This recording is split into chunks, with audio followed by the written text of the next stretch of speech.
Excusez-moi pour ce que je vais dire. Peut-être ça va pas plaire à certaines personnes. Mais il y a des vérités comme ça qui ne plaisent pas.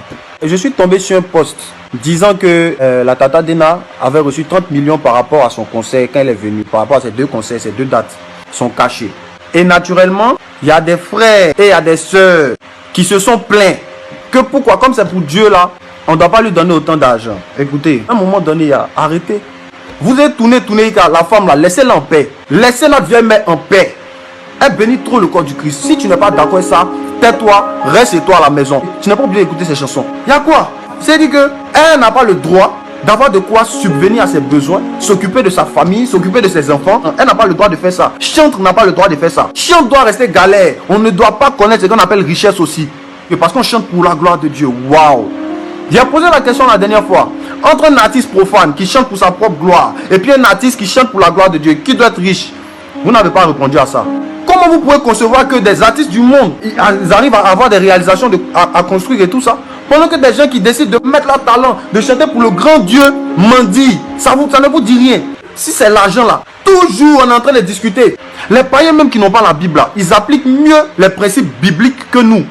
Ils ont la Bible pour savoir que l'ouvrier mérite son salaire. Mais pourtant, ils donnent aux gens ce qu'ils méritent. Dans le monde là, quand ils méritent 1 million, on te donne 1 million. Dans l'église, tu mérites 1 million, on te donne 200 000. Beaucoup de Dieu te bénissent pour remplacer les 800 000 là. C'est quoi ça? À un moment donné, il faut que ça change. Il faut qu'on arrête. C'est quoi ça? Au départ, quand je suis venu dans le gospel, on m'a dit, ouais, certains chants qui sont venus, il y avait l'onction et tout ça. Mais après, ils commençaient à chanter n'importe quoi. On ne sentait plus la présence de Dieu. Et ils me disent que oui, c'est fréquent et tout ça. Que donc, attention, attention. Maintenant, moi, je vous pose la question. Quand le chant de l'Éternel a chanté la chanson et que tu es tombé sous l'onction, que le Saint-Esprit t'a visité, qu'est-ce que tu as fait? Tu as cherché à savoir s'il mange à la maison. Comment il fait pour payer sa maison? Tu as cherché à savoir ça? Tu es resté là, Dieu te bénisse, Dieu te bénisse. Le propriétaire de la maison est venu. Et il a réclamé son argent au chantre. Le chantre lui a dit, propriétaire, Dieu te bénisse. Le propriétaire l'a chassé. Pourquoi? Parce que ce n'est pas Dieu te bénisse qui paye le loyer. Il faut qu'on soit conscient de ça. La Bible dit, n'aimez pas qu'en parole. N'aimez pas en parole seulement, mais avec action, avec des actions. Parce que la vie, ce n'est pas en esprit, c'est en vérité. Il finit de chanter, il finit de te bénir. Sa femme là, il ne doit pas la nourrir. Lui aussi, il n'a pas de projet aussi. Vous aussi, voyez. Comment vous voyez? Il ne sait pas. Nous tous, on est des chrétiens ici. Il y a des docteurs parmi nous.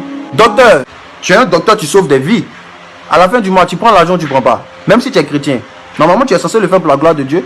Mais tu prends l'argent ou bien tu ne prends pas. Tu prends l'argent, non? L'apôtre Paul même a dit, dans 1 Corinthiens 9, verset 7, qui est-ce qui plante une vigne et n'en mange pas les fruits? Qui? Même Dieu qui nous a créés là, il s'attend à quelque chose de nous en retour. Il dit, celui qui ne porte pas de fruits sera coupé et jeté dans le feu. Il n'y a pas quelque chose, on fait pas quelque chose pour rien, ça n'existe pas. Même suivre le Seigneur, on le fait parce que quelque part là, on espère hériter du ciel. C'est parce qu'on sait qu'il nous donne la paix du cœur, on sait qu'il nous donne quelque chose en retour. Donc forcément quand tu chantes, même si c'est pour la gloire de Dieu, tu t'attends à ce qu'au moins le métier que tu fais là, tu puisses en vivre. Est-ce que c'est mauvais? T'occuper de ta famille, tes parents qui ont payé des années d'études pour toi, pouvoir les remercier. Ce que vous oubliez, et puis vous dites non, les chantes là, à un moment ils tombent. Vous savez ce qu'on appelle l'instinct de suivi? Le gars il a fini de chanter sous l'onction, t'es tombé et tout ça. Maintenant il a faim. On l'a chassé de la maison. Genre, ses enfants ne vont plus à l'école. À un moment il réfléchit car il va commencer à réfléchir à son ventre pour pouvoir manger. Mais il ne peut pas mourir de faim. C'est ça l'instinct de suivi. Donc il va chercher à faire un truc plutôt commercial pour avoir l'argent pour manger. Voilà, donc pour ne pas que l'instinct de suivi s'active là, permettez-nous de vivre de notre art. Joe, c'est vous qui êtes censé nourrir les chantes. Le monde là, qui paye leurs gros cachets qu'ils ont? Qui paye leurs grosses voitures qu'ils ont? C'est là-bas, c'est entre eux les mondains là-bas. Mais c'est l'église qui est censée nous soutenir. Un peu seulement, vous avez reçu gratuitement, vous donnez gratuitement. La dame est venue faire son concert, elle nous bénit comme ça. Si elle a eu 30 millions, au moins c'est une fille de Dieu. Dites merci Seigneur. Ça profite à toute l'église. Parce qu'elle va payer sa dîme. C'est pas une paillette. 10% des 30 millions, c'est combien? C'est pas 3 millions? Toi, tu as payé 10 3 millions. Les 3 millions, on peut prendre ça pour aller donner ça aux pauvres. On peut prendre ça pour organiser pour compléter, pour organiser croisade. Quand vous nous donnez l'argent là, vous pensez qu'on jette? On est des enfants de Dieu. Ça sert à toute l'église. Aïe! Non, ne pensez pas que vous donnez ça à n'importe qui ou bien des gens qui sont inconscients, qui ne savent pas ce qu'ils font. C'est pas comme si on va aller dans les bars pour dilapider l'argent là. C'est quoi ça? Je disais la dernière fois que l'église est le berceau des talents. Les gens qui explosent aujourd'hui, où ils ont commencé? Ils vont vous dire où ils ont commencé. Tout le monde m'a dit, je chantais dans la chorale, j'étais chanteur, j'étais comme ça. Vous n'avez pas remarqué ça? Demandez, c'est de l'église que sortent tous les grands talents du monde. Mais comment ces talents-là commencent ici? Vous êtes déjà dedans. Mais vous êtes obligé de partir ailleurs. Parce que pour manger. Les gens n'arrivent pas à manger. Sur les réseaux ici, là, façon, vous nous voyez là, c'est comme ça, les occultistes nous voient. Hein. Les sorciers, tout ça, ils nous regardent. Donc si nous-mêmes ici, hein, c'est bizarre, ils vont venir, ils vont nous séduire. C'est à vous de prendre soin de vos artistes, c'est à vous de prendre soin de vos généraux. Oui, oui, on doit être suffisamment assis en Christ, mais vous aussi, vous devez faire votre part. Oui. Si tu es dans la rassasié, quelqu'un va venir te poser quelque chose. Non, je ne veux pas. Mais si tu as faim, ça t'est tenté. On est des humains, hein? Ça t'est tenté, ça là. Si tu t'attends d'un amant, laissez-la en paix, s'il vous plaît. Elle mérite plus que ça. Parce qu'elle le fait pour la gloire de Dieu. Sinon, un artiste là, il doit être clean, il doit avoir un certain niveau de vie parce qu'un artiste vend son image. Et tu dois respecter ses règles. Il y a beaucoup de chantres qui n'ont pas respecté. Voilà pourquoi aujourd'hui, vous les mêmes, vous ne les considérez pas. Parce que quand il y a un anniversaire, il est là-bas. Quand il y a un baptême, il est là-bas. Mais pourquoi il est obligé d'être là-bas? Parce qu'il a faim, il veut manger. Joe, ta première source de revenus, c'est ton talent. C'est ce que tu sais faire. Maintenant, en dehors de ça, tu as d'autres activités qui te permettent d'arrondir un peu les fins de mois. Et nous, on sait chanter. C'est chanter, on sait faire. C'est-à-dire, on est excellent. On n'a qu'à laisser ça. Et puis, on va aller chercher un autre truc pour pouvoir manger. Vous avez déjà vu ça ou ça?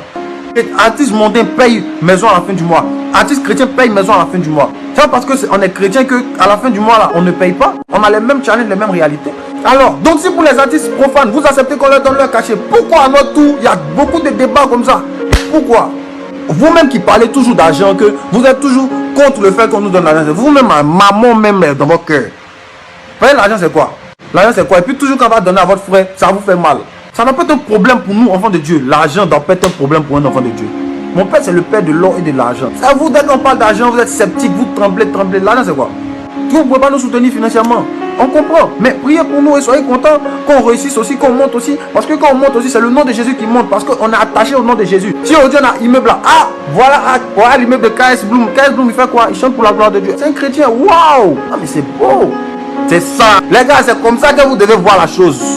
Oh, vraiment. Que tu sois chantre ou profane, tu dois soigner ton image, tu dois avoir un certain niveau de vie. Parce que c'est ça. Le milieu artistique, c'est comme ça. Si tu voyais la Tata Dena Mona chaque jour ici dans les bacs, quand elle est dédiée à concert, tu allais partir là-bas. On doit avoir un certain niveau de vie. Mais pour avoir ce niveau de vie, il faut des thunes. En tout cas, laissez la dame là. Je ne sais pas si l'information est vraie. Mais si c'est vrai même là, elle mérite plus que 30 millions. Il y a les artistes qui chantent n'importe quoi pour la débauche qui ont plus que ça. Ça vous plaît. Laissez-la. Et rendez-vous le 24 décembre au Bon Plan et le 26 décembre à Holy Chill. On est ensemble les gars. On n'a pas les mêmes problèmes. Pardon, occupe-toi de tes totems. Nous on a la paix du cœur. Tu vas pour nous critiquer mais on t'aime quand même. On t'aime quand même. On t'aime quand même.